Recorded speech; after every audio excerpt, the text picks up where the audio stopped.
Hi, third grade. Today is Thursday, and so today we're going to talk about the very last mystery of the Rosary that we have left. On Thursday, the mystery of the Rosary that we focus on are the luminous mysteries. And as we pray our Hail Marys, we think about the times in Jesus' life, and we call these the luminous mysteries, these events in Jesus' life. Luminous means light, and light helps us to understand.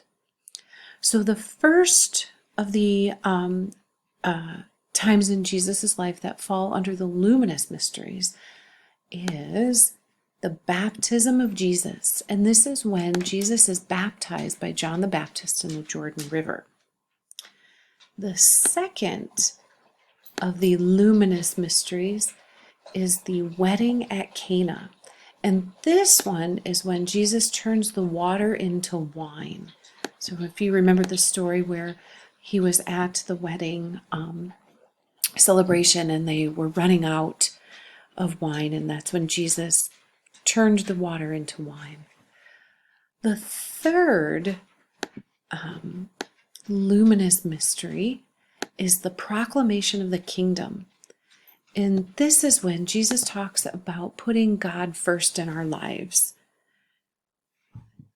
The fourth luminous mystery is a transfiguration.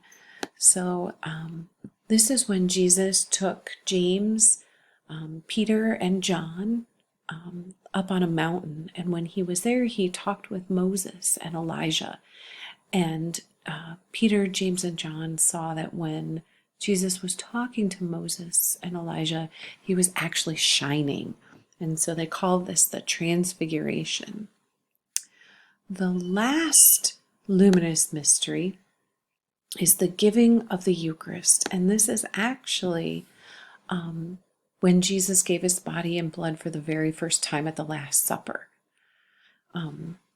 So these are the luminous mysteries: the baptism of Jesus, the wedding at Cana, the proclamation of the kingdom, the transfiguration, and the giving of the Eucharist. These are the events in Jesus' life that we would focus on for each decade of the Rosary when we are praying a whole Rosary on a Thursday. Okay, so now you have every single day of the week and which one of the four mysteries of the Rosary you would concentrate on depending upon what day it is. So next week, we will go ahead and review these mysteries some more, and I will have some activities for you guys to do and some little quizzes for you guys to take.